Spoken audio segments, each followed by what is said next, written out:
Gopal at doctors passage. இது வந்து நம்மளோட 3rd day of challenge successfully. இதில் வந்து நம்ம திருப்பி ஃபுட்டை பற்றி தான் கண்டினியூ பண்ண போகிறோம். இன்னைக்கு ஃபுட்டில் என்னென்ன டாபிக்ஸ் அப்படின்னு பார்த்தீங்கன்னா வந்து ஒரு proper cooking of safe cooking of ஃபுட்டை பார்க்க போகிறோம். நெக்ஸ்ட் வந்து பார்த்தீங்கன்னா சேஃப் ஸ்டோரேஜ் ஆஃப் ஃபுட் பார்க்க போகிறோம். அப்புறம் அதிக நாள் ஸ்டோர் பண்ண முடியிற ஃபுட்ஸ் என்னென்ன அப்படின்னு பார்க்க போகிறோம். ஓகே, ஃபர்ஸ்ட் வந்து பார்த்தீங்கன்னா ப்ராப்பர் குக்கிங் அப்படின்னு பார்த்தீங்கன்னா குக்கிங் அப்படின்னு ஸ்டார்ட் பண்ணிங்கன்னா பார்த்தீங்கன்னா நம்மளோட கை கழுகுறதுலேருந்து ஆரம்பிக்கும். நம்ம வந்து யார் குக் பண்ணுறாங்களோ அவங்க வந்து குக்கிங் ஆரம்பிக்கிறதுக்கு முன்னாடியும் குக்கிங்க்கு அதாவது சமைக்கிறது ஆரம்பிக்கிறதுக்கு முன்னாடியும் சமைக்கும் போது நடுவுலையும் சமைச்சு முடிச்சதுக்கு அப்புறமும் கை கழுவுறது ரொம்ப முக்கியமான விஷயம். இதுதான் நம்ம ஃபர்ஸ்ட் ப்ரொடெக்ஷன் ஸ்டேட்டாக ஆரம்பிக்க போகிறோம். அப்புறம் பார்த்தீங்கன்னா நம்மளோட காய்கறிகள் பழங்கள் எதா இருந்தாலும் அதை நீட்டாக வாஷ் பண்ண போகிறோம். அப்புறம் வந்து வாஷ் பண்ண பாத்திரங்களில் பார்த்தீங்கன்னா கழுகி வச்ச பாத்திரங்களை என்ன பண்ண போகிறோம்னு பார்த்தீங்கன்னா வந்து சன் ட்ரையில் வைக்க போகிறோம். அதாவது சூரியன் இதில் வைக்கணும். இல்லைன்னா நீங்கள் வந்து ஹாட் வாட்டர் போட்டு வாஷ் பண்ணி க்ளீன் பண்ணணும். ஒரு டைமே வெசல் எடுத்து யூஸ் பண்ணுறப்ப இல்லை வணக்கிறப்ப தாளிக்கிறப்ப நீங்கள் பேன் எடுக்கிறப்ப ஒரு டைமே கண்டிப்பாக வந்து அந்த வெசலை வாஷ் பண்ணணும். அது வந்து ரொம்ப ரொம்ப முக்கியம். ஏன் பார்த்தீங்கன்னா அது ஓப்பன் ஸ்பேஸ்லோ இல்லை நீங்கள் உங்கள் ஷெல்ஃபோட கபர்டில் எங்கே வச்சிங்க பார்த்தீங்கன்னா மைக்ரோ ஆர்கானிசம் நமக்கு கண்ணுக்கு தெரியாத பல மைக்ரோ ஆர்கானிசம்ஸும் அதில் உட்காந்துருக்கும். அதில் வந்து ஒன் ஆஃப் இது கொரோனாவாக இருக்க கூட சான்சஸ் இருக்குது. இல்லைன்னா உங்களோட காஃபோ ஸ்பிட்டோ ஸ்னீஸோ எதா இருக்க வேணால் சான்சஸ் இருக்குது. இல்லைன்னா காற்றுல பறந்துட்டு இருக்க எந்த தூசியாக இருக்க வேணால் சான்ஸ் இருக்குது. அதனால ஒரு டைமும் சமைக்கிறதுக்கு அப்புறம் முன்னாடி அதை வாஷ் பண்ணணும். சமைச்சதுக்கு அப்புறமும் வாஷ் பண்ணணும். சமைக்க ஆரம்பிக்கிறதுக்கு முன்னாடியும் வாஷ் பண்ண வச்சிருந்தாலும் வாஷ் பண்ணி எடுத்து வச்சிருந்தாலும் அதை திருப்பி வந்து வாஷ் பண்ணி எடுத்து யூஸ் பண்ணுறது ரொம்ப முக்கியமான விஷயம்.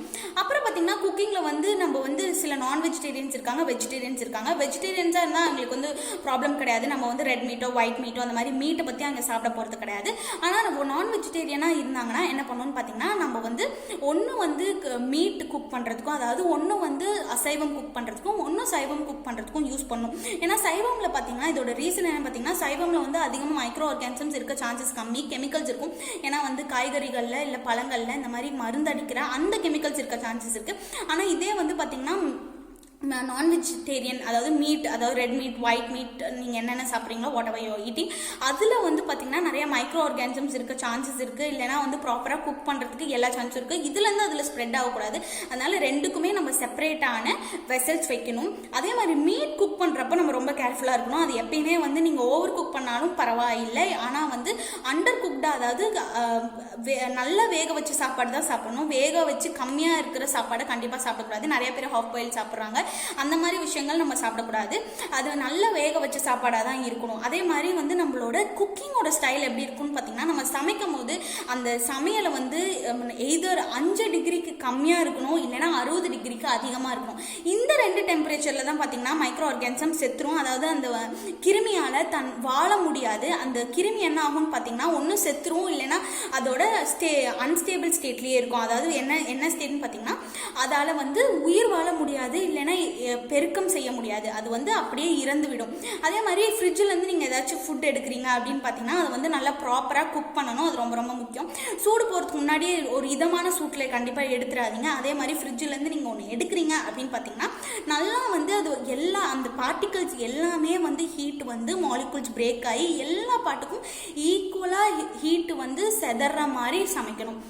நீங்கள் ஒரு மீதியான சாம்பாரே எடுத்து வைக்கிறீங்க அப்படின்னா அந்த சாம்பாரை திருப்பி எடுத்து நீங்கள் சூடு பண்ணுறப்போ எல்லா இடத்துலையுமே நீங்கள் வந்து கிளறணுமே தவிர அப்படியே வந்து சூடு பண்ண வச்சுட்டு அந்த ஃபுல்லாக சூடு ஏறிட்டு நம்ம அப்படியே எடுத்து சாப்பிட்றதோட எல்லா பக்கமும் கிளறி விட்டிங்கன்னா பார்த்தீங்கன்னா அங்கங்கே கொஞ்சம் பிரேக் டவுன் ஆகாத மாலிகுல்ஸும் எல்லாமே பிரேக் டவுன் ஆகி ஈக்குவலாக வந்து ஹீட்டு பரவும். அப்புறம் நெக்ஸ்ட் டாபிக் என்ன பார்த்தீங்கன்னா இப்போ ஸ்டோரேஜை பற்றி பேசுகிறோம். ஸ்டோரேஜில் பார்த்தீங்கன்னா ஃபுட் இப்போ வந்து குவாரண்டைன் டைம்னால நிறைய பேர் வந்து நிறைய ஃபுட் ரிசோர்ஸஸ் வாங்கி வைப்போம். அது வந்து ரொம்ப தப்பான விஷயம். ஏன்னு பார்த்தீங்கன்னா எல்லாருக்குமே சரிசமமாக உணவுகள் கிடைக்கப்படணும். எல்லாருக்குமே சரிசமமாக கிடைக்கணும். தட்டுப்பாடு இல்லாமல் ஒரு நாட்டில் கிடைக்கணும். அதுக்காக வந்து பார்த்தீங்கன்னா நம்மளும் நமக்கு முடிஞ்ச ஒரு சின்ன விஷயங்களா பண்ணுவோம். என்னன்னு பார்த்தீங்கன்னா நிறைய வந்து சாப்பாடு ஒரு அட் அ டைமில் எல்லாம் வாங்கி வைக்காம கொஞ்சமாக வாங்குவோம். ஆஸ் யூஷுவல் எந்த பதற்றமும் இல்லாமல் நீட்டாகவே வாங்குவோம், சமைப்போம். ஏன்னு பார்த்தீங்கன்னா நம்ம வந்து அதிகமாக வாங்குற டைமில் சில பேர் வந்து வாங்க முடியாத இருப்பாங்க. அதனால பார்த்தீங்கன்னா தட்டுப்பாடு ஆக சான்சஸ் இருக்குது. பொருட்கள் கம்மியாக சான்சஸ் இருக்குது. இப்போ வந்து ஸ்டோர் ரூமில் வந்து நீங்கள் வந்து நிறைய ஃபுட் வாங்கி வச்சுருக்கீங்க அப்படின்னா கொஞ்சம் டிஸ்ட்ரிபியூட் பண்ணி தரலாம். It's better. அதே மாதிரி பார்த்தீங்கன்னா மளிகை கடை இந்த கடையிலலாம் பார்த்தீங்கன்னா நம்ம வந்து நிறைய பேர் எல்லாருமே வந்து அவசரமாக வாங்குற டைமில் பார்த்தீங்கன்னா இது வந்து கம்மியாக சான்சஸ் இருக்குது. இப்போ எங்கள் ஏரியாலெல்லாம் பார்த்தீங்கன்னா வந்து இது மஞ்சத்தூளே கிடைக்கல அப்படின்னு சொல்கிறாங்க. ஏன்னா வாங்கின மஞ்சத்தூள் எல்லாருமே என்ன பண்ணியிருக்காங்க, நிறைய மஞ்சத்தூள் பேக்கெட்ஸ் வாங்கி அதை கரைச்சி வாசலுக்கு முன்னாடி தெளிச்சிருக்காங்க. அதனால மஞ்சத்தூள் பேக்கெட்டே எங்கேயுமே இல்லை, டர்மரிக் பேக்கெட்டே எங்கேயுமே இல்லை அப்படின்னு சொல்கிறாங்க. இந்த மாதிரி ஒரு ஏரியாலையும் ஒரு ரிசோர்ஸஸ் கம்மியாயிட்டே இருக்கும். ஒரு ஏரியாவில் வந்து அரிசி இல்லாமல் இருக்கலாம், ஒரு இடத்துல வந்து இப்போ காய்கறிகள் பழங்களோட கஷ்டங்களாக இருக்கலாம், சில பேர் வந்து இது பருப்பு கிடைக்காம இருக்கலாம். அது மாதிரி ஒரு ஏரியாலையும் ஒரு பிரச்சனை இருக்கும். இது எல்லாத்துக்கும் காரணம் என்னன்னு பார்த்தீங்கன்னா, நம்ம எல்லாரும் பயந்துக்கிட்டு அட் அ டைமில் போய் நிறைய வாங்கிட்டு வர்றது தான் இதுக்கான காரணம். இந்த தப்பை நம்ம பண்ணாமல் வந்து கரெக்டாக கொஞ்சமாக வாங்குவோம். அதே மாதிரி வாங்கின ஃபுட்ஸை எப்படி ஸ்டோர் பண்ணுறோன்னு பார்க்க போகிறோம். அதாவது பார்த்தீங்கன்னா, நம்ம வந்து இப்போ வந்து ரைஸ் வாங்கினீங்க அப்படின்னாலும் எல்லாமே வந்து ஒரு ஏர் டைட், அதாவது காற்று போகாத ஒரு இதில் மூடி வைப்போம். அதே மாதிரி பூச்சி போகாத ஒரு இதில் ஸ்டோர் பண்ணி வைப்போம். மீதியான சமையல் ஃபுட்டோ எதாவது இருந்தால் ஃப்ரீசரில் போடுங்க. ஃப்ரீசரில் வந்து எல்லாமே நீங்கள் ஸ்டோர் பண்ணிக்கலாம். அதே மாதிரி காய்கறிகள் இதெல்லாம் பார்த்தீங்கன்னா, எந்த காய்கறியுமே தயவு செஞ்சு அழுகி போய் தூக்கி போடாதீங்க. கெட்டு போயிடுச்சு, ரொம்ப நாள் ஆச்சு வாங்கி அப்படின்னு தயவு செஞ்சு எந்த காய்கறியுமே தூக்கி போடாதீங்க. இது வந்து நிறைய பேர் வீட்டில் நடக்கிற ஒரு விஷயமா இருக்கலாம். ஏன்னா பார்த்தீங்கன்னா, இப்போ நம்ம நாடு வந்து கண்டிப்பாக ஃபுட்டுக்கு ஒரு இம்பார்ட்டன்ஸ் கொடுத்து நம்ம வந்து அதை பற்றி பேசிகிட்டு இருக்கோம் அப்படின்னு பார்த்தீங்கன்னா, அதோட நிலைமை கவலைக்கிடமாக இருக்கிறனால மட்டும்தான் இதை பற்றி நம்ம பேசிகிட்டு இருக்கோம். அதனால வந்து வெஜிடபிள்ஸ் யாரும் வேஸ்ட் பண்ணாதீங்க. அதனால நீங்கள் வாங்கினோடனே பார்த்தீங்கன்னா, ஓகே நீங்கள் வாங்கியிருக்கீங்க, இவ்வளோ வெஜிடபிள்ஸ் வாங்கியிருக்கேன், அதை ஒட்டுக்காக உங்களால் இத்தனை காய்கறியும் சமைக்க முடியாது, இது வந்து கெடுறதுக்கு சான்ஸ் இருக்குது அப்படின்னு நீங்கள் தெரிஞ்சிங்கன்னா கண்டிப்பாக அது ஃப்ரீசர்லையோ இல்லை ஃப்ரிட்ஜில் அதோட வெஜிடபிள் ஜோன்லையோ கண்டிப்பாக போட்டு வச்சுருங்க. அதனால எந்த காய்கறியும் வேஸ்ட் பண்ணாதீங்க. இதோட ஸ்டோரேஜ் ஒரு பக்கம் போயிட்டு இருக்கப்போ என்னென்ன ஃபுட்ஸ் வந்து பார்த்தீங்கன்னா லாங் லைஃப் லாங் ஷெல்ஃபில் இருக்கும் அப்படின்னு பார்த்தீங்கன்னா, ஃபர்ஸ்ட் நம்ம வந்து ஒரு ஃபுட் பிரமிட் அப்படின்னு இருக்கு. அந்த ஃபுட் பிரமிட்ல பார்த்தீங்கன்னா நம்ம வந்து ஸ்டேஜஸ் வைஸ் கிளாஸிஃபை பண்ணுவோம். இந்த ஸ்டேஜஸ்ல எது பார்த்தீங்கன்னா, எது வந்து அதிகமாக சாப்பிடப்படணும், எது ஒரு அளவானது, எது கம்மியான அளவுக்கு சாப்பிடணும் அப்படின்னு இந்த பிரமிட் ஃபார்ம் ஆயிருக்கு. இதில் அதிகமாக நம்ம சாப்பிட வேண்டியது என்னன்னு பார்த்தீங்கன்னா கார்போஹைட்ரேட்ஸ். அப்படிதான் கார்போஹைட்ரேட்ஸ் அப்படின்னு என்னென்ன இதில் இருக்குது அப்படின்னு பார்த்தீங்கன்னா, நம்மளோட டெய்லி நம்ம சவுத் இந்தியன் சாப்பிட்ற டெய்லி ரைஸாக இருக்கட்டும், இல்லை கோதுமையாக இருக்கட்டும், இந்த மாதிரி விஷயங்கள்ல இருக்குது. அதுக்கப்புறம் பார்த்தீங்கன்னா நம்ம கரெக்டாக சாப்பிட வேண்டிய அளவு என்ன பார்த்தீங்கன்னா காய்கறிகள், பழங்கள், இது ரொம்ப ரொம்ப முக்கியம். இந்த லிஸ்ட்டும் நம்ம எடுத்துக்கணும். ரொம்ப கம்மியாக நம்ம சாப்பிட வேண்டியது என்னன்னு பார்த்தீங்கன்னா, எண்ணெயாக இருக்கலாம், ஃபேட், திருப்பி பார்த்தீங்கன்னா பேட் ஃபேட்ஸு, சீஸு, பட்டர், இந்த மாதிரி விஷயங்கள்லாம் நம்ம கொஞ்சம் கம்மியாக எடுத்துக்கணும். கொலஸ்ட்ரால் கம்மியாக இருக்கிறதெல்லாம் எடுத்துக்கணும். அடுத்து பார்த்தீங்கன்னா, நீங்கள் வந்து இந்த இதெல்லாம் எப்படி ரொம்ப நாள் ஸ்டோர் ஆகிற ஃபுட்ஸ் என்னென்னு பார்த்தீங்கன்னா, நம்மளோட மெயின் கோர்ஸான கார்போஹைட்ரேட்ஸ்க்கு நீங்கள் ரைஸ் வாங்கிக்கலாம், கோதுமை வாங்கலாம், அது இல்லாமல் ரவை வாங்கிக்கலாம். இது மூணும் இருந்தாலே நீங்கள் அட் அ டைம் ஒரு மீலே யூஸ் பண்ணிக்கலாம். எப்படின்னு பார்த்தீங்கன்னா, ரவையில் டக்குன்னு நம்ம வந்து ஏதாச்சும் குக் பண்ணி சாப்பிட முடியும். அதே மாதிரி கோதுமையில் சப்பாத்தி பண்ணி சாப்பிட முடியும். அதே மாதிரி ரைஸில் பார்த்தீங்கன்னா நம்மளோட மெயின் சோர்ஸே வந்து ரைஸ் தான். அதை வந்து நம்ம இருந்தாலே வந்து போதும், அன்னைக்கு மீல் போதும். அப்புறம் என்னன்னு பார்த்தீங்கன்னா, குழம்போ ரசமோ இந்த மாதிரி ஒரு விஷயங்கள் நம்ம பண்ணுறதுக்கு ஒரு நெக்ஸ்ட் ஒரு மெயின் கோர்ஸாக நம்ம எடுத்துக்கிறது பார்த்தீங்கன்னா தால் வாங்கிக்கலாம். அப்புறம் பார்த்தீங்கன்னா சோயா சங்க்ஸ் அப்படின்னு இருக்குது பார்த்தீங்களா, அந்த மீல் மேக்கர் அப்படின்னா அதோட ஸ்டோரேஜ் லைஃப் பார்த்தீங்கன்னா it has a long storage life. 1 வருஷம் 2 வருஷம் ஆனாலும் ஒன்றுமே ஆகாது இந்த சோயா சங்க்ஸ்க்கு. அதனால் அதை வாங்கி வச்சுக்கிறது ரொம்ப ஈஸி. இட் இஸ் ரொம்ப சீப்பும், அதில் வந்து நிறைய வந்து ப்ராப்பர்ட்டிஸும் இருக்குது. அதனால சோயா சங்க்ஸ் ஒரு பெட்டர் ஆப்ஷன். அப்புறம் பார்த்தீங்கன்னா இந்த தாலாக இருக்கட்டும், இல்லைன்னா தானியங்களுக்கு ப்ரிஃபர் பண்ணலாம். ஏன்னா இந்த ட்ரை கிரெயின்ஸ்க்கு நிறைய நம்ம ப்ரிஃபர் பண்ணலாம். என்னென்னு பார்த்தீங்கன்னா சுண்டலாக இருக்கட்டும், பிளாக் சுண்டல், ஒயிட் சுண்டல், அதுக்கப்புறம் பார்த்தீங்கன்னா க்ரீன் பீஸ், இந்த மாதிரி வந்து நிறைய வந்து தானியங்களை ப்ரிஃபர் பண்ணலாம். அதுக்கப்புறம் பார்த்தீங்கன்னா நம்மளோட ஓகே நீங்கள் வந்து இதெல்லாமே ஒரு மெயின் கோர்ஸாக போயிட்டுருக்கு.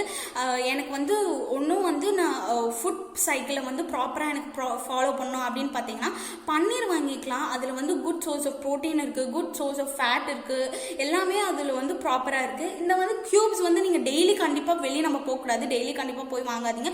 வீக்லி ஒன்ஸ் போங்க, பர்ச்சேஸ் பண்ணுங்கள். எல்லாமே ஃப்ரீசரில் ஸ்டோர் பண்ணுங்கள். இந்த வந்து எல்லாமே க்யூப்ஸாக ஸ்டோர் பண்ணி வச்சுட்டீங்க அப்படின்னா இது வந்து ரொம்ப ஈஸி. அதே மாதிரி தக்காளி வாங்கணும் அப்படின்னாலும் அது தக்காளி என்ன பண்ணுங்க, பேஸ்ட் பண்ணி ஃப்ரீசரில் போட்டுக்கலாம், which is very good idea. Paste பண்ணி போட்டோம்னா அதுக்கு எப்பப்போ வேணுமோ அந்த ஒரு கியூபாக கட் பண்ணி நம்ம எடுத்துக்கலாம்.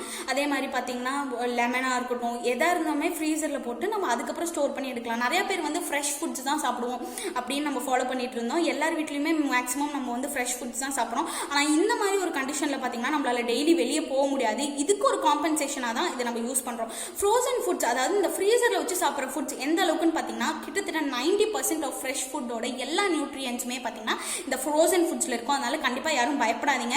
ஃப்ரீசரில் வச்சோ ஃப்ரிட்ஜில் வச்சோ நாங்கள் சாப்பிட மாட்டோம், மீதி இருக்க ஃபுட்டை கீழே போட்டுருவோம், அந்த மாதிரி ஒரு இது விட்டுருங்க. நம்ம வந்து எவ்வளோ மீதி இருக்கோ அதை கண்டிப்பாக ஃப்ரிட்ஜில் வச்சு யூஸ் பண்ணுங்கள். அதை வந்து கண்டிப்பாக வேஸ்ட் பண்ணிடாதீங்க.